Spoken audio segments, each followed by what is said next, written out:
326쪽 골로새서 2장 6절 7절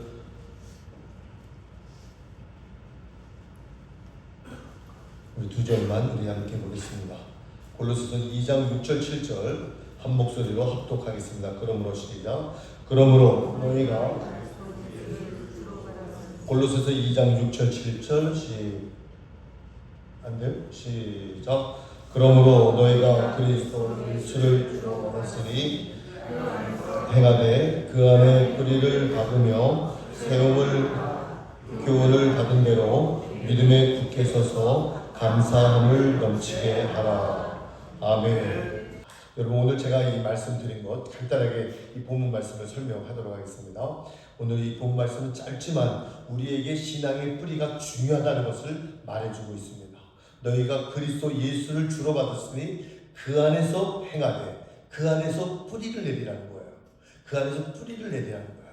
뿌리가 내린 것과 안 내린 것과 얼마나 차이가 있어요. 이 옆에 쭉 이 산책로에 나무들을 묘목을 심었어요. 그랬을 때 거기에 받침대를 세우는데 저는 그 받침대를 왜 저렇게 1년 이렇게 오래 세워놓나. 보기도 휴가잖아요. 막 거기다 묶어놓고 그러니까요. 근데 그것을 어떤 분이 그 나무의 그 받침대를 풀어갖고 뺐어요. 그 나무가 바람 부니까 그 큰 나무가 묘목을 옮겨 심은 나무가 뿌리를 깊이 안 내려. 나무는 엄청 2m짜리를 심었는데 옮겨놓은 거죠. 근데 뿌리가 깊이 내리지 않으니까 바람이 세게 부니까 그 큰 나무가 넘어지더라고요. 뽑히다가.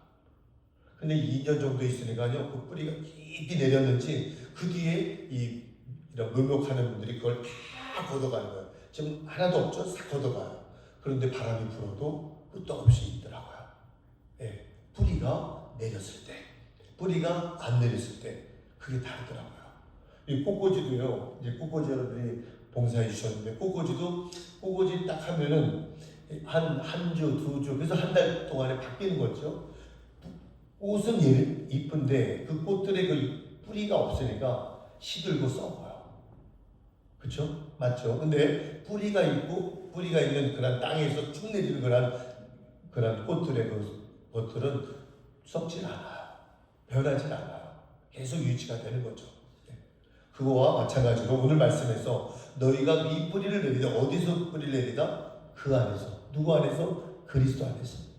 여러분, 예수 그리스도 안에서 우리는 뿌리를 내려야 되고 예수 그리스도 안에서 우리의 삶이 내려져야 됩니다. 그래야만 인격적으로 우리는 주님과 동일하게 주님과 함께 천국상을 누릴 수 있어요. 그 뿌리를 내리지 않으면 문제가 생깁니다. 뿌리를 내리지 않을 때 봉사하고 뿌리를 내리지 않을 때 여러 가지 직분을 맡잖아요. 문제가 생겨요. 교회에 문제가 생기고 막 시끄러지잖아요. 그러면 그런 뿌리를 내리지 않은 분들은 사람에 의해서 다 넘어집니다. 사람에 의해서 다 시험됩니다. 제가 며칠 전에 어느 한 교회 중직자분들이 저를 찾아왔어요. 제가 이제 감독을 지난번에 했으니까 자기 교회의 문제를 얘기하는 거예요. 어떻게 하면 좋겠냐는 거예요. 교회에 문제가 생긴 거예요. 휘청휘청 하는 거예요. 그래서 제가 이 말씀을 해줬습니다. 예수 그리스도 안에서 뿌리를 내릴 수 있도록 기도하고 더욱더 기도하고 교회의 평화를 위해서 기도하는 이야기들을 해드렸습니다. 여러분, 주님 안에서 그 뿌리를 내리시기를 주님의 이름으로 축원합니다. 뿌리를 깊이 뿌리를. 그 안에서 깊이 뿌리를 내렸을 때 세움을 입고 교훈을 받은 대로 결국 그 사람은 어떻게 돼요? 감사함이 넘치게 돼요. 감사함이 넘치는 어떠한 일에도 이 상황이 좋을 때는 감사할 수 있잖아요. 근데 안 좋을 때는 감사가 잘 안 돼요. 그러나 뿌리를 깊이 내리는 사람은요, 믿음에 굳게 선 사람은요, 어떠한 환경과 상황 속에서도 감사가 되어집니다. 오늘 사도 바울은 마지막 7절에 뭐라고 그래요? 감사함이 넘치도록 하라. 넘치도록 하라. 그냥 넘치도록 하는 게 아니라 그 안에 뿌리를 내렸을 때 그게 가능하다는 얘기를 오늘 말씀을 하고 있습니다. 산불이 일어났을 때도요, 나무가 다 타더라도 뿌리가 있는 그 나무는 다시 일어납니다. 다시 뿌리가 땅 밑에서 뿌리가 박혀 있는 그 나무는요, 다시 그 나무를 일으켜서 세워 나간다는 거예요. 뿌리가 약한 사람은요, 산불 나면 끝나는 겁니다. 근데 그것이 가능하다는 이유는 뿌리가 내렸기 때문입니다. 여러분, 우리가 예수 그리스도 안에서 뿌리를 내리라는 거예요. 예수 그리스도가 우리 신앙의 뿌리라는 거예요. 주님이 우리의 신앙의 뿌리라는 거예요. 그리스도는 뭐예요? 모든 문제의 해결자입니다. 예수는요, 그 안에는 지혜와 지식의 모든 보화가 감춰 있다고 골로새서 2장 2절 3절에 말합니다. 그 안에, 예수 그리스도 안에 모든 지혜와 지식의 모든 것들이 그 안에 다 감춰져 있다는 거예요. 여러분, 예수님 안에 이 모든 것이 다 있다는 사실을 믿으시고 그 안에 뿌리를 내리시기를 바랍니다. 익숙해지는 것과 성숙은 다르다고 말씀드렸죠. 우리 여러분 직분자 여러분, 새로 교회 임원이 되시는 여러분, 익숙해지는 것이 아니라 성숙해지는 거예요. 교회 일들이 익숙해지면 안 돼요. 교회도요, 이 사역자들도요, 주보를 만들 때도요, 맨 처음에 기도하고 준비하고 막 주보 만들 때 1시간 동안 잘 이렇게 만들어요. 근데 익숙해지잖아요. 5분이 끝나, 5분에. 5분만 다 끝내버려요. 5분만. 익숙해지니까. 신중하고 더 기도하고 하는 그러한 사역이 아니라 익숙해지는 그러한 사역은 안 된다. 저는 늘 그렇게 목회자들에게 설교를 하고 설명을 합니다. 내일 모레도 감신대에서 목회자들 한 100여 명이 모여서 예배를, 신년 예배를 드리는데 이 말씀을 드리려고 해요. 오늘 지금 제가 이 준비한 말씀을 그때 설교를 하려고 합니다. 우리는 익숙해지는 것이 아니라 의식적인 활동이 아니라 성숙해지는, 예수 그리스도를 경험하는, 예수 그리스도를 만나고 예수 그리스도를 인격적으로 만나는 그런 성숙감으로 주의 일을 감당하고 사명을 감당하시는 여러분들이 되시기를 바랍니다. 이러한 경험이 내 삶을 변화시키는 거예요. 이러한 경험들이 내 삶을 변화시키는 거예요.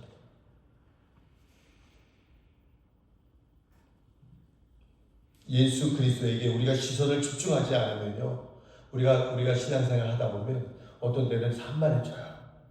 산만해지고 자꾸 예수 그리스도가 아닌, 본질이 아닌 다른 곳에 자꾸 시선이 흘러가기가 쉽습니다. 이 쉬운 예로 초대교회 사도행전 6장에 히브리파 헬라파 사람들이 뭐 때문에 싸워요? 그 사람들은 열심히 있는 사람들이었습니다. 뭘로 열심히 했어요? 구제를 열심히 했어요.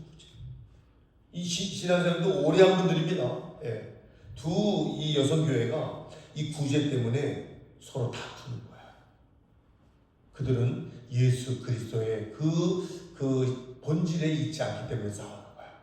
사도들이 뭐라고 그래요? 우리가 기도와 말씀에 전무하지 않고 이 구제를 하는 것이 바람직하지 않다. 이제 우리는 기도와 말씀에 전무해야 된다 하는 그런 말씀을 선포하죠.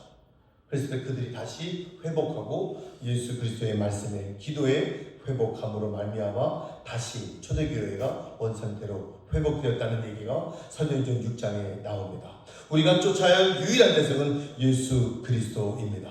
교회가 예수 그리스도가 아닌 다른 곳에 열심히 내면 위험해지고 불행해집니다.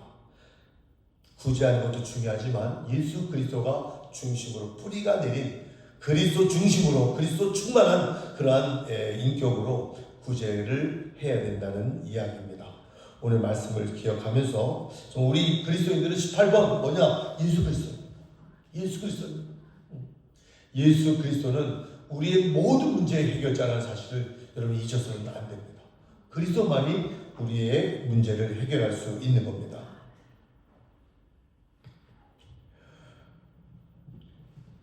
세상의 모든 것은 다 변하죠. 영원한 것은 없죠. 그러나 영원한 것은 오직 예수 그리스도라는 사실을 기억하시고 예수 그리스도에게 초점을 맞추시고 나아가시기를 간절히 주님의 이름으로 부탁드립니다. 오늘 말씀에서 세움을 받아라는 말이 있죠. 세움을 받아. 이거는 잘 뿌리와 연결돼서 세움을 받아야 되어야 되죠. 밑에 기초만 하고 벽돌 안 지으면, 벽돌 안 올리면 집 안 되잖아요. 세움을 입어야 돼. 세움을 입기 위해서는 깨끗해져야 돼요. 이 깨끗해져, 요한복음 15장에 나오는 깨끗해진다는 말씀이 나오는데 카타르시스라는 말이 거기에 나오는데요. 카타르시스가 뭐예요? 우리의 감정과 우리의 생각을 아주 순환시키고 정화시키는 것을 얘기하는 겁니다. 카타르시스가 그 뜻이잖아요. 우리가 때로 살다 보면 나쁜 것이 내 안에 자랄 수 있잖아요. 그걸 예수님이 어떻게 했다? 우리를 전지해 주죠. 농부가 그 포도나무를 전지해 주는, 그 전지해 주는 것은 때로 우리에게는 고난이 될 수도 있어요. 고난이 될 수도 있어요. 그래서 하나님은 우리를 사용하시기 위해서 때로는 우리에게 고난도 허용하신다. 그래서 시편 119편 71절에 고난도 우리에게는 유익이다, 그런 얘기를 하죠. 이 주님이 우리의 인격을 다듬어 가시는 데 있어서 농부가 포도나무를 전지할 때, 주님이 우리를 전지해 나갈 때 그 고난이 될 수 있다는 거예요. 고난을 사용하실 수 있다는 겁니다. 그리스도인들에게서도 고난은 불가피합니다. 고난은 우리의 삶을 힘들게 하지만 하나님은 그 고난을 사용하셔서 우리를 바르게 인도하시잖아요. 아까 우리 찬양했죠. 오직 나의 가는 길을 그가 하시다니. 누가요? 주님이 하시죠. 그가 나를 단련한 후에, 그게 고난이에요. 고난. 그가 나를 단련한 후에 내가 정금같이 나온다는 거. 여러분, 주님이 여러분들을 단련시키는 거 받으셔야 됩니다. 이 단련이 나쁜 것만은 아니에요. 여러분이 단련해서 여러분이 정금처럼 됐을 때 그 사람은 교만하지 않아요. 그 사람은 자만하지 않아요. 겸손해요. 우리는 마지막 우리의 삶이 믿음으로 자라가는 마지막 그 인격이 뭐예요? 그 인격은 바로 예수님을 닮는 겁니다. 예수님을 닮아가는 겁니다. 예수님을 닮는다는 게 뭘 의미합니까? 예수님의 인격을 한 번에 얘기한 게 뭐예요? 마태복음 11장 29절, 나는 마음이 온유하고 겸손하다. 온유와 겸손 중에서 어떤 게 더 우선이에요? 겸손입니다. 겸손 그 자체. 예수님의 성품은 온유한 겸손인데 그 온유한 겸손의 핵심은 겸손입니다. 겸손. 끝까지 겸손. 저는 어떠한 일이 벌어질 때 저 자신을 돌아봅니다. 저희 사모의 일을 돌아보면서 저희 집사람과 저는 우리가 교만하진 않았는지 주님 앞에 돌아보고 생각을 하고 기도를 했습니다. 하나님, 더욱더 겸손하게 목회를 잘 마무리할 수 있도록 마무리하는 그날까지 주님의 이 성품 겸손을 갖고 갈 수 있도록 그 기도를 하게 되었습니다. 겸손은 저절로 이루어지지 않습니다. 그리스도 안에 있을 때, 그 안에서 뿌리를 내릴 때 겸손이 가능해져요.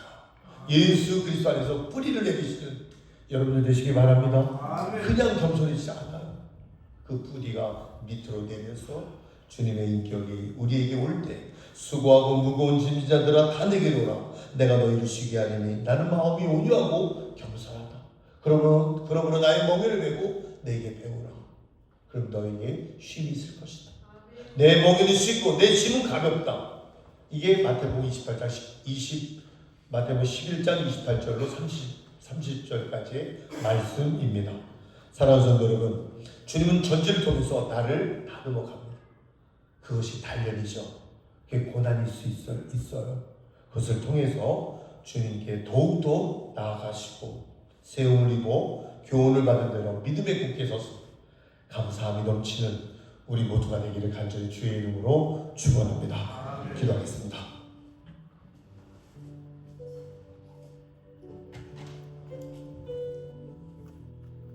주님, 더욱 겸손하게 저희들을 이끌어 주세요. 주님의 온유함, 주님의 겸손함, 주님의 인격, 그 성품을 닮아가는 것이 우리의 삶의 목표입니다. 주님, 이것이 그냥 되어지는 것이 아니라 오늘 말씀에서 그리스도 예수 안에서 뿌리를 내렸을 때, 주님 안에서 우리의 삶이, 우리의 인격이 그 안에서 뿌리를 내렸을 때 그게 가능하다고 주님 말씀하셨습니다. 오늘 예수 그리스도 안에서 뿌리를 내려 주님의 성품, 주님의 온유함과 주님의 그 겸손함을 우리가 배워나갈 수 있기를 바랍니다. 주여, 한 번으로 기도하겠습니다. 주여, 하나님 은혜 감사합니다. 주께서 역사하시고 인도함받는 하나님의 놀라운 성령의 역사로 말미암아 쓰임받게 하시고 은혜의 은혜를 더하게 하여 주시옵소서. 감사함이 넘치는 저희들 되게 하여 주옵소서. 주의 뜻대로 살아갈 수 있는 저희 모두가 되게 하여 주시옵소서. 인도하게 하여 주시기를 간절히 소원합니다. 하나님 역사 가운데 쓰임받게 하여 주시기 바랍니다. 주께서 역사하시고 감사하며 예수님의 이름으로 함께